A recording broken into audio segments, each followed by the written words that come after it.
Welcome to the Baseball Together podcast with your hosts, Blackjack Brad and Briggy Blue Eyes. And now, Baseball Together. Baseball family, welcome to this Sunday episode of the Baseball Together podcast. I am Brad, and I'm here wearing my Cincinnati Reds hat. Brig, how are you in your Louisville Bats hat? Feeling AAA right now, I'll tell you what. I don't know what that means. I don't even know what that means. But I'm feeling AAA. I'm going with it. Okay, we're just gonna... There you go. Very good. Feels good. I love it. Well, baseball family, we're here. We're going to go into our Cincinnati Reds Mount Rushmores today. But before we do that, we want to remind you about Chinook Seedery, ChinookSeedery.com. You can get the best seeds ever. Use code BTPOD at checkout to save 10% off your order. Support your mouth, support your wallet, support the show all at the same time, and get yourself the best seeds ever, you know, because it says so on the package right there. Briggs always got Parma Pep. My seed flavor, I guess of the week is jalapeno ranch, and it is the absolute truth. It does not lie. So, again, that's ChinookSeedery.com. Use code BTPOD to save 10%. All right, so we're going through Mount Rushmore. We only have a few left of these, Brig. Isn't that crazy? But it is crazy. It's weird. I mean, we've taken our sweet time with these, which has been nice. It's been a nice little filler, a nice little thing, little chance to go through and learn some history about all these teams, right? Yeah. But before we get into these players, Brig, do you want to share with us a little bit of history about the Cincinnati Reds, and then I will do team name origin? Yeah, Brad, I would love to. Okay, so Cincinnati Reds team history. The team has gone by the following names: the Cincinnati Reds, the Cincinnati Redlegs, which is my personal favorite. They've also been known as just Cincinnati. They've been in the league they've been in Major League Baseball, professional baseball, since 1882. That's 144 seasons. They are the OG, in case you didn't know. This is the official first ever Major League Baseball team. And their record, like the oldest. If you go to Cincinnati, it is.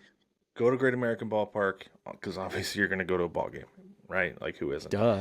And they have a museum in the ballpark. I think we talked about this before. Like, go do it. I've never done it. It's on my bucket list. Go do it. I've seen pictures, and it looks awesome. Pictures and video. Look awesome. Do it.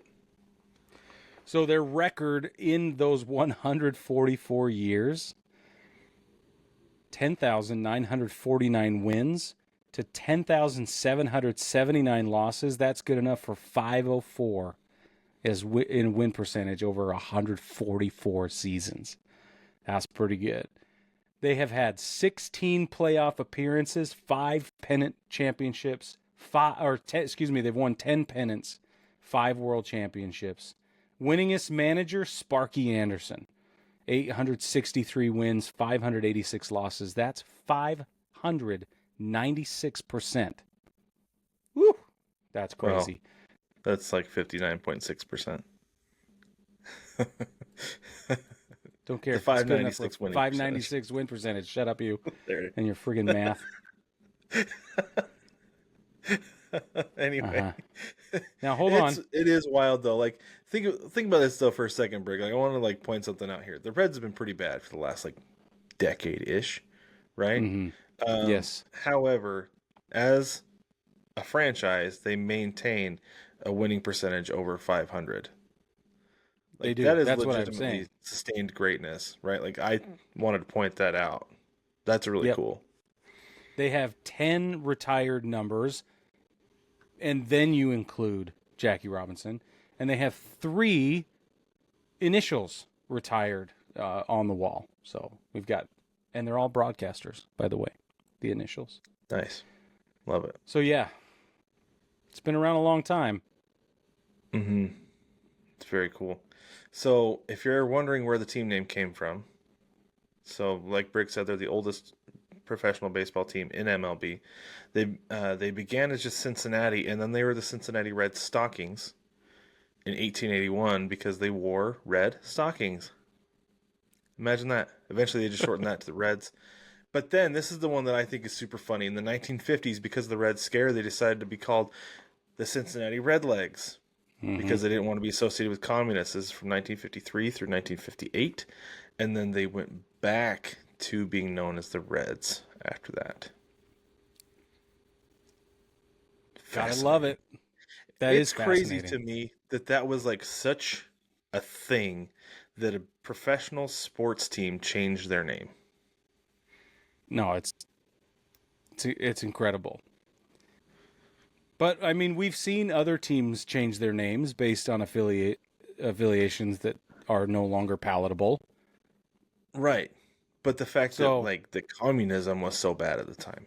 That like oh, I there's see such what a you're saying. that the Yeah, Red yeah, Scare yeah. was such a thing is what I'm saying. Like I understand like Cleveland and the Washington Yeah. football team and all that stuff, right? Yeah, yeah, And yeah. I like see. the Washington Wizards are now what they are because of that. But Yeah. that like communism of all things. Which is an idea. It's not an Yeah. identity. I mean, it becomes someone's identity, but it's basically at its Yeah. root, it's just an idea. It's a philosophy. Mm-hmm. It's Yeah. crazy. It's just wild. Wild the way things were. All right, let's Mm-hmm. get into our nominees, I guess you could say, for the Cincinnati Reds Mount Rushmore. It was interesting. I don't know if you noticed this, Brig, but I felt like despite the vast history, there were a few guys who stood out far and away above everybody else. That Yep. it was really hard to try to steer away from what were, I think, the consensus top four. It was, and Right? I tried also. I thought, okay, hold on. Can Is there a way to avoid going chalk on this? Like I don't want that. I don't want that. But there's Right. really not. There's really not. It is so irrefutably clear to me who the four guys need to be that I don't there is one. Okay, there are five. I have five names. Okay, I have five. Okay. It was hard for me to figure out between the fourth player and the fifth player who actually belongs on the Mount Rushmore in my estimation. That was hard. But the three names ahead of them, no question. Zero difficulty. Yeah. Yeah, it's wild. So why don't you go ahead? Why don't you go ahead and lead us off with your first one? Okay. First guy, no questions asked. And baseball family, just so you know, Brad and I don't share notes. We don't compare anything. We don't reveal anything to each other until we get on the show. And we have our own sort of rubric, where we use to judge these players and their, nomination to the list. And my philosophy is basically that you cannot tell the story of the organization without this name. That's the foundation of how I approach this, which is why I have to include Pete Rose. Now, all of you who heard what I said a few months ago about Pete Rose not belonging in the Hall of Fame, that does not change. Nothing changes. Because even in that statement I made, I said that he remains the hit king. Nobody outworked him. He is better at baseball than most other people we've ever seen play the game of baseball. Okay? So you take a guy like that, you put him in the same uniform for 19 seasons as a player, and then you accumulate one of the most incredible on-field performances we've ever seen. I mean, he leads all time in games, plate appearances, at-bats, and hits. Okay? And the bulk of that, obviously, played for 24 seasons. 19 of those came in a Reds uniform. How dare you try to tell the story of the Cincinnati Reds organization without talking about Pete Rose? He was Rookie of the Year with Cincinnati. Okay? He was an MVP while he was in Cincinnati. He's got, I don't know how many All-Star appearances with Cincinnati of the 17 All-Star appearances that he has.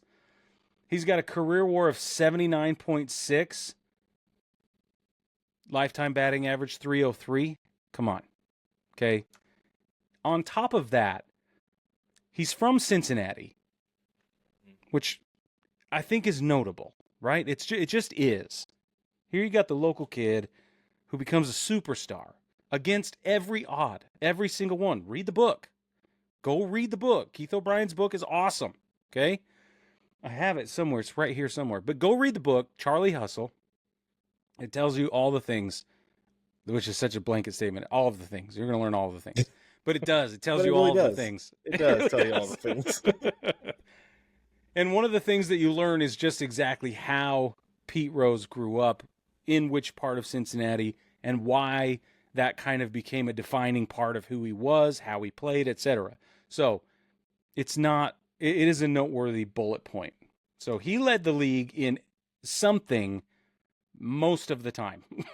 Like I'm looking at here. He led the league in doubles 1, 2, 3, 4 times at least in Cincinnati.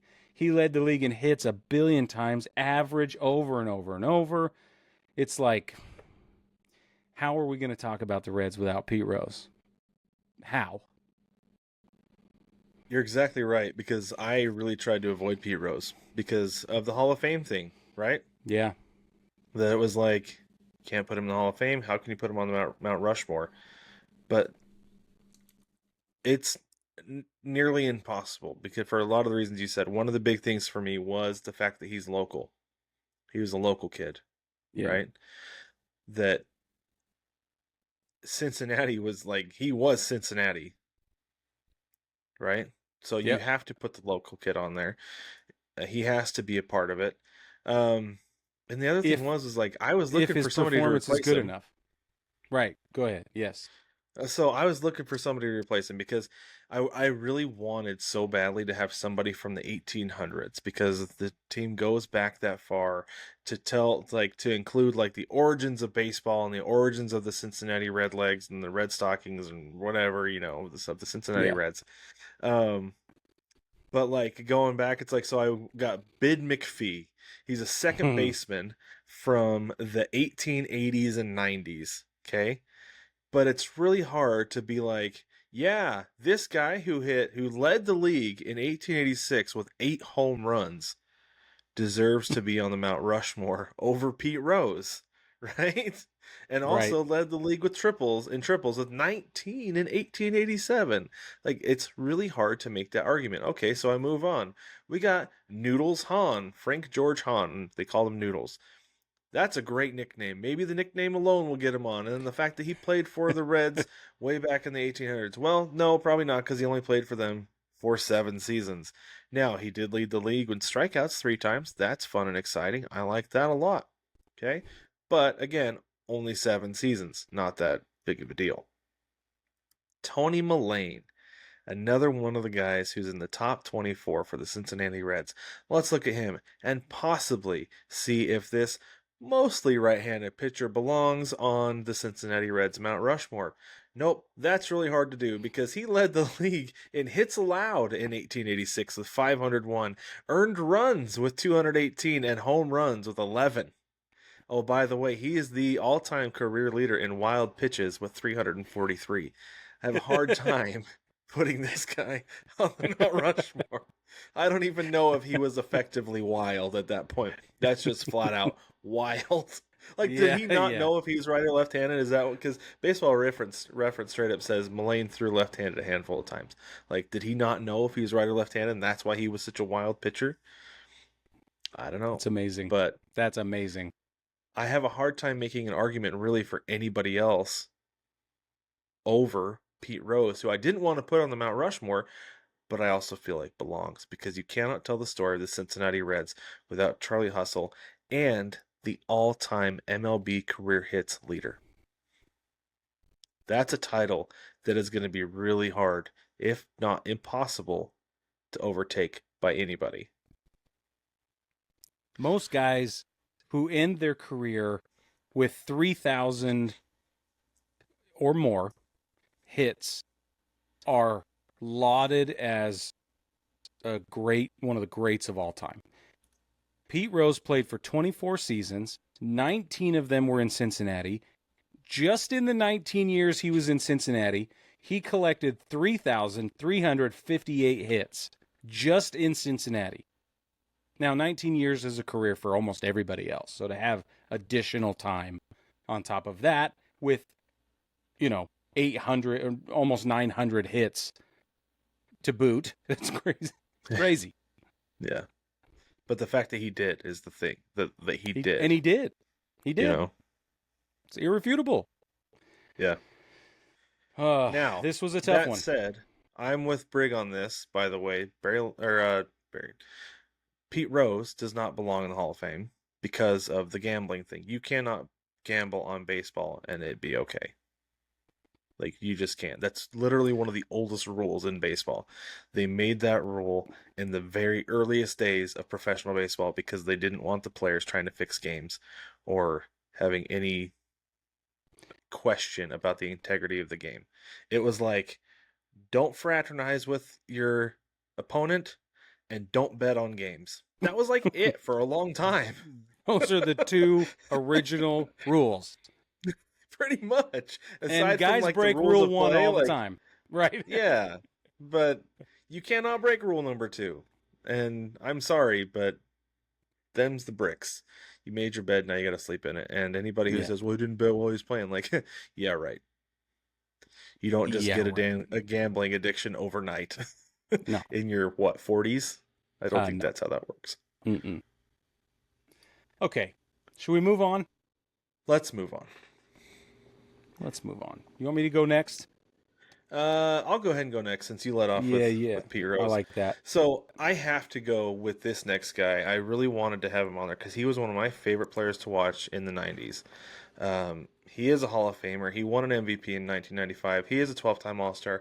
He is a Cincinnati Reds lifer. Mm-hmm. And guess what, Brig? Also from Cincinnati. Yeah, born in Cincinnati. I know who it is. 61 years ago, April 28th, had a birthday this week. Barry Larkin. And I was a Barry Larkin fan in the 90s for like no reason. Obviously the fact that he was like really good, but I wasn't a Reds fan. I didn't really watch anything in the National League besides the Braves because of TBS and a little bit of Cubs on WGN. But even then, I didn't watch that much of the Cubs because I didn't care. Watch the Braves and Braves fan. But when the Reds were playing the Braves, I always watched so I could see Barry Larkin. Huge Barry Larkin fan. That's awesome. Now, it's funny to look at his baseball reference page because the only time he led the league in anything was in 1988. He led the league in WAR with 7.0. Other than that, like, nothing. But the dude has silver sluggers like crazy. He's got 9 of them. Got 3 Gold Gloves. He was part of the 1990 World Series team. Like I said, he won an MVP. He won an MVP in like I said, 95. He won a Roberto Clemente Award. So to me, that alone says first team all good dude. Totally. Right?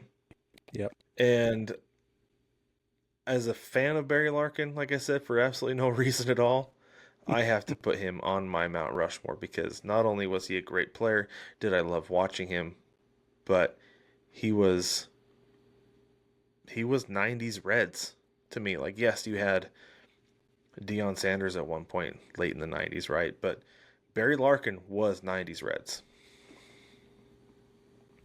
Yeah, buddy. I agree. I have to applaud you because you took all my talking points.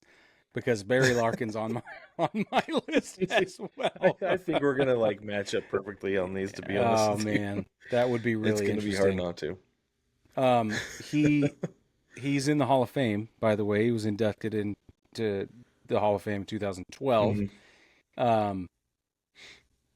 He was. I'm just reading this now.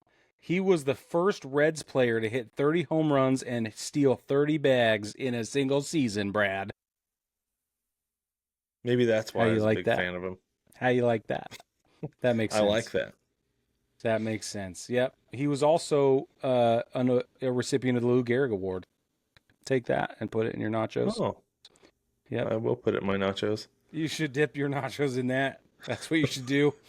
So yeah, I agree. I think Barry Larkin is a no-brainer. I think stacked up against all the other options, how do you argue with it? He posted a 70.5 WAR overall.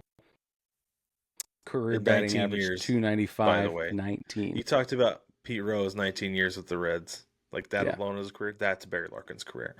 Yeah. 19 Yeah, you're right. Yeah. Yeah, you're right. Yeah. And 2,340 hits, by the way. So talk about the comparison. I know now we have to compare everything back to Pete Rose, but only and all of the Pete Rose lovers are just loving this. They're like, see, even you're trying to talk yourself into it. I'm like, no, I'm not. I there's a line. Anyway, sorry, Barry. There We're is. talking about you. Well, this is, by the way, this is pretend. Yeah, So- right. We're not in charge of the Mount Rushmore. It's not a real. We're not making an actual statue anywhere. This is pretend. Yeah. I love that. That's so true. I'm going to put that on YouTube. Oh, man. Baseball family, before we continue, I want to make it clear that we want to know what your Mount Rushmore looks like for the Cincinnati Reds. And if you're not necessarily a Reds fan, comment on all the shenanigans and all the crazy nominations we've posted.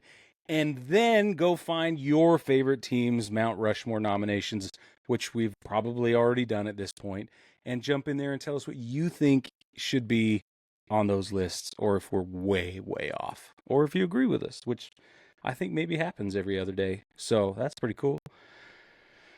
Yeah. Yeah. All right, Brig. Go ahead with your next. Okay. All right. Go with my next. Do you think it's that easy? I do. It is. Let me I got a thing that I want to double check, because this guy for sure is already in the Hall of Fame. Two-time MVP, by the way. Can you believe that? Who gets a two-time MVP? Same team, not back-to-back seasons. That would be cool, but they're separated by only one season, which I think is notable. Also a Rookie of the Year recipient, 2 World Series MVP, Major League Baseball Player of the Year, 10-time Gold Glover, 14-time All-Star, Johnny Bench. Yeah, dude. Arguably, okay, hold on. Arguably the greatest catcher of all time. I don't know, but it's you could say top 2 easily. He's in top the 2. discussion for sure. Mm-hmm. And for those of you who don't know, it's between him and Josh Gibson. I feel like that's what it comes down to. Is those for sure. two. I agree. Now, the thing about Johnny Bench is he was on a team with lots of support. He wasn't having to run it all by himself. He didn't have to do every single thing for success to materialize, which is a huge win. Gibson, it's different. But maybe, I mean, we don't know. Well, that's true. Maybe he was on some great teams in the Negro Leagues. We don't know. Yeah, you're right.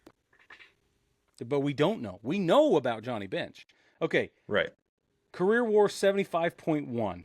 Okay. Career batting average 267 for a catcher. I feel like that's fabulous, especially back then when catcher's offense was not a premium concern. They weren't sitting there going, are you going to rake? Because if you can't rake, we'll find somebody else to catch those balls.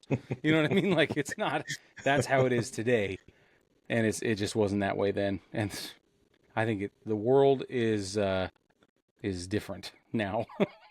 Still, very much he so. led the league back then when the culture was that different. He did lead the league in home runs twice. Both of his MVP seasons, he had 45 in 1970. He hit 40 bombs in 1972. He led the league in RBIs in 70, 72, and 74 with 148, 125, and 129 respectively. I don't think it's a coincidence that there was a year in between those, Brig. No. I think that's 1970, a year of going all out. 1971, a year of recovery despite hitting 27 bombs. And then 1972, a year of going all out. And then a year of recovery. And then 1974 is a year of going all out with 129 RBIs. Also, by the way, in 1972, they were so afraid of him as an MVP that they intentionally walked him 23 times. Yeah, That's enough to 23 lead the league. times. And then he was still intentionally walked 14 times in 73, 15 times in 74, and 12 times in 75. Yeah. They didn't want to pitch to Johnny Bench, despite the fact that he plays a defense first position and is one of the greatest to ever do it. Ever. One of the best two-way catchers that we have ever seen, ever. And I love Johnny Bench for it. I've always loved Johnny Bench. I found out my dad one time went to a game in San Francisco. He would go, growing up in the Northwest, his dad is from San Francisco, and they would go down to the Bay Area and they go to games at Candlestick. Yeah. And he's like, oh yeah, he's like, I got to watch the Reds. I was like, so wait, you actually saw Johnny Bench? He's like, I saw Johnny Bench play in person. I was like, oh my gosh. Wow. That's like Brig, your thing is Lou Gehrig. My thing is Johnny Bench. Well, that makes sense. Yeah, because you're being a catcher. I mean, that's having been a catcher. Not? Yeah, that was one of the things that growing up, it was like Johnny Bench always did it this way. I'm like, okay, if Johnny Bench did it this way, then I better do it this way. Okay, now I just dug a little deeper and didn't know any of the following information. Okay. He spent time as a catcher for 17 seasons, but he also moved around. Played first base, outfield, third base. He played left and right field and in center field. So not just blanket outfield, like he was in every one of those positions. What? Did you know that? I did. And I think it's part of the reason he was able to play 140, 150 plus games every year is because he would move around a little bit.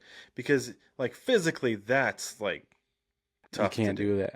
Right? Yeah, no. Like anymore, they just give guys a day off. But with Johnny Bench, you want his bat in the lineup, and having been in the National League where they didn't have the DH at the time, you got to be creative and find ways to do it. So the fact that they were willing to put him anywhere else, I think, speaks to the athlete that he was. Yeah, I agree. A lot of times you're not going to want to be putting your catcher anywhere besides first base if they're in the field. You certainly don't want them in the outfield chasing down fly balls. Well, okay, so I'm looking. He had a career WAR. What did I say it was? 75.1. Okay. In his time at third base, his total fielding runs above average. Okay. This accounts for the number of runs above or below the average that the player was worth based on the plays that they made at that defensive position. Okay, this is on Baseball Reference. At third base, he played 195 games over 8 years at third base. He was a liability with a negative 18 runs above average. Over 8 years, they lost 18 runs at least. Because they needed his bat in the lineup so bad that they were like, you know what, we're going to give one up on the hot corners like every once in a while. Because he's going to care. Negative means he's not getting it back offensively. He's not getting it back. I would love to talk to him about that. Like, what was it like playing third base for you? Yeah. Because for me, that was like a secondary position because it's almost like a natural switch, right? It feels natural. Right? Yeah. And so, like, I loved it. But my thing was that, like, I'm not going to field everything clean. I'm going to take it off the chest. And so I'm curious if that's what it was for him. At the big league level, you probably can't do that. Yeah, he's like... So just by way of contrast, that same statistic was 97 for him at the catcher position. Okay, 97 at catcher, -7 in the outfield, -18 at third base, and 0 at first base. He's a flat even first base. No problems. Nothing spectacular, but no problems. He spent 145 games playing at first base across 13 of his seasons. He's played center. He played in center field in 2 games, 15 total innings. Can you imagine being in there, being at a game like, is that Johnny Bench in center? What's Johnny Bench doing in center field? It makes no sense. It makes no sense. But still, again, though, I say the athlete that they were willing to put him out there and not bury him somewhere else, right? Yeah. Yeah. Not just be like, okay, you're a 0 at first base. And I'm sure they didn't have that stat back then, but like, this No, is no, where you're no. at best But they defensively. knew. Let's just put you at first base the whole They time. Yeah, knew. They're like, this isn't working. That's all but they they needed still back did then. it that many I times. don't feel good about that. Doesn't pass the sniff test at third base. Uh-huh. It's so good. Oh man, that's awesome. That's funny. All right. You All got right. number 4 Yeah, ready to go, right? I do, but I just have to say it one more time. I love Johnny Bench. I do too. It's one of my all-time favorites. Okay, now number 4, I have to say it was a little bit tough because I went back and forth between a couple people even as we were sitting here talking about this. Yeah. But I cannot not include Frank Robinson Mm. on this Mount Rushmore because the other guy, because my runner-up is Sparky Anderson. Yeah. Right, like you mentioned at the beginning, he's the all-time leader in record as a manager. And my grandma, did I tell you about the time my grandma told me about Sparky Anderson for the first time? I was looking at his baseball book, and he was managing and he's clapping, and she's like, "Oh, that's Sparky Anderson. He was a great manager, but he's dead now." And she flipped it sideways. You go, "See, now he's in his grave and he's praying because he's like this."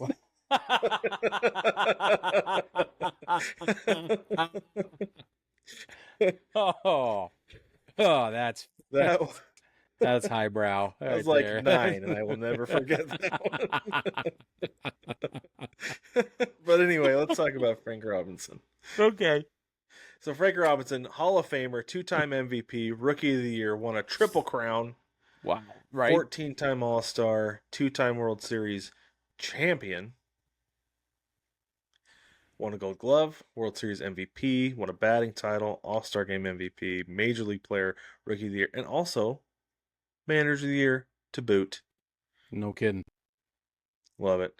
But this is the thing. There was a 3-year period where Frank Robinson was one of the best hitters in the game. Okay, he led the league, and I'm just going to go off of OPS plus because I feel like that does a really good job painting the picture. From 60 to 61 to 62, he had the top OPS plus in the league at 169, and then 61 was 164, and then 173 in 1962. And then again, he led the league in 1966. But that was in Baltimore, so we won't talk about that for now. But that 3-year period, he did win an MVP. He also led the league in intentional walks 4 times. Mm-hmm.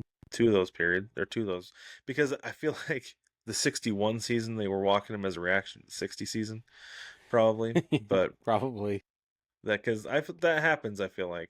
Led the league in doubles in 1962. Led the league in runs in 56, 62. Okay. And I know Frank Robinson played in Cincinnati for 10 years. That's about half of his career. But he is the number 4 guy in career WAR for the Reds. And overall, his career WAR is 107.3. That's wild. Yeah, it's wild. But he is a guy who I feel like and I know he won the Triple Crown in Baltimore. But when you talk, I feel like he's one of the guys when you talk about Cincinnati history, it's Frank Robinson. Another guy is Joe Morgan. He's another one of my runner-ups, right? But I think Frank Robinson was just a step above, and I got to put him in there. It's fair. It's a good one. It's a really good one. Well, thanks. Yeah. Well, thank you, sir. It's too bad we don't have another guy who went his entire career with this ball club. That's, again, one of my favorite things. I also sat with Frank Robinson for quite some time and thought, and then decided, nope, I wasn't going to put Frank Robinson on there. Fair. And I also am going to give a nod to Sparky Anderson. Same reasons we've already discussed. But the guy I'm going to go with spent 8 seasons with Cincinnati. And I know that is a smaller sample size, okay? He has a career WAR of 100.6. He is in the Hall of Fame. 2-time MVP, 10-time All-Star, 2 World Series, 5 Gold Glove, Silver Slugger, All-Star MVP, 2-time Major League Player of the Year. During his time in Cincinnati, he led the league in WAR 1, 2, 3, 4 times. He also led the league in runs in 1972. He led with walks in 1972, and his slugging outpaced everybody, or excuse me, his on-base percentage outpaced everybody in 72. Okay? Even with that, he only finished top 5 in MVP voting. Still, his MVP seasons back-to-back. By the way, this is Joe Morgan. I should tell you, this is Joe Morgan. Yeah. In case I skipped figured over it. that I part. don't know if anybody Yeah, else did. you're doing the math. You're looking around. No, for everybody wondering, it's Joe Morgan. He was an MVP back-to-back in 75 and 76. He also won Gold Glove Award that year. He led the league both seasons back-to-back in OPS plus, OPS, on base and slugging. And then in 75, he led in walks and did not in 76, which is great. But he led the league in WAR 11 and 9.6 in 75 and 76. I'm telling you right now that without Joe Morgan, you're not getting the wins out of that 70s team. That's a great point. You can't. To have a second baseman be that productive, to be not, and he didn't carry the team, right? I mean, he carried some heavy weight. Well, he was. Baseball Reference has him listed as the best player on that team from 72 through 76. Yeah, on a good team. The Big Red Machine, for those of you who don't know. That's exactly right. The Big Red Machine. A team with a nickname, which means that they're an all-time great. Yeah. Yeah, the Big Red Machine. Well, and so this is the other thing with Joe Morgan is that Joe Morgan is synonymous with with baseball and ESPN. You know? Yeah. Twice a week, sense. John Miller, Joe Morgan. Yep. Going out there and calling a game. And that was obviously our introduction to Joe Morgan, right? And which is not the most flattering introduction to Joe Morgan. I thought he did a good job. A lot of people did not. But I was also like 9, so right, yeah, I didn't care. Yeah, that's exactly right.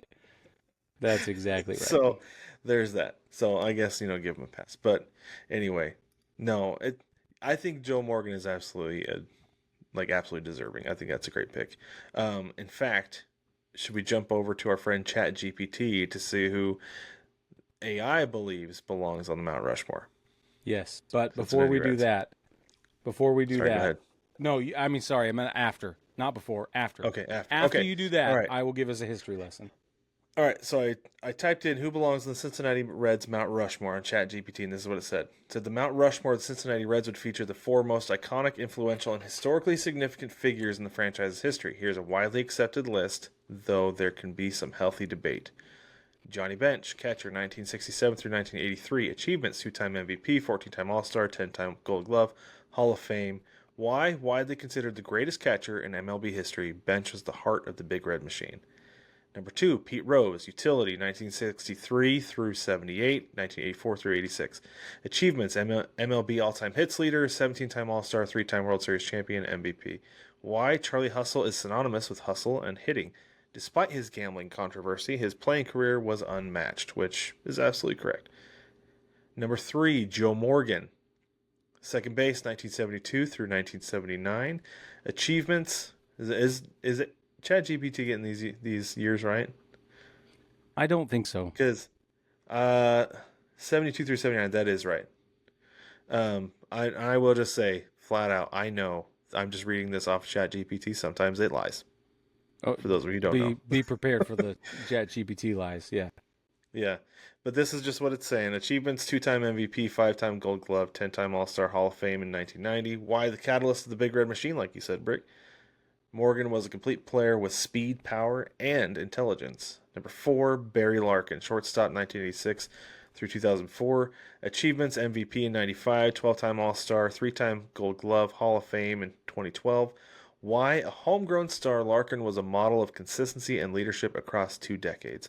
Honorable mentions: Tony Perez, Frank Robinson, Eric Davis, Vada Pinson, Joey Votto. Yeah, I've heard Joey Votto. Joey I saw Votto. that come up. I think if we get a little more removed from this, maybe Joey Votto takes that 4th spot. Possibly. Yep, possibly. But the problem was no winning. That's the big problem.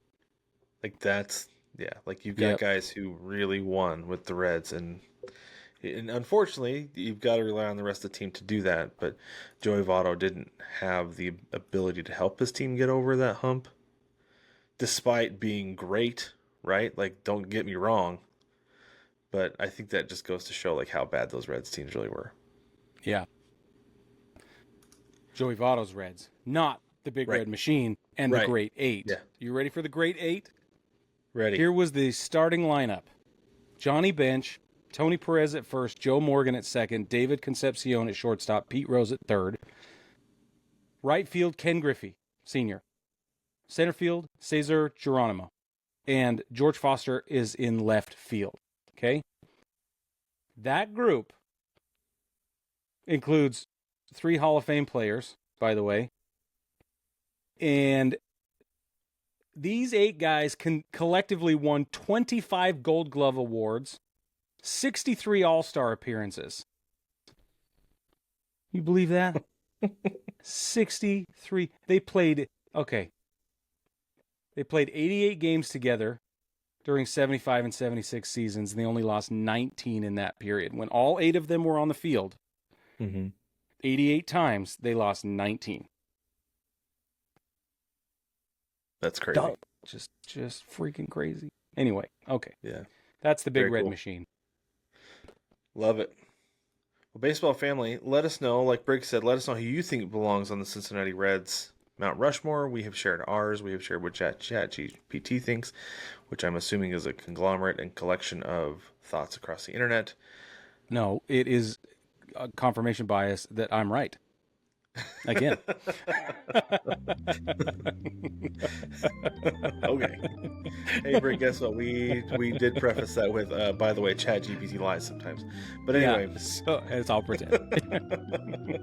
Don't forget to like, subscribe, rate, and review everywhere that you can, especially if you're on the YouTube machine. Right, meow. We would really appreciate it. It helps out a whole lot. And baseball family, thank you again so much. We'll catch you next time.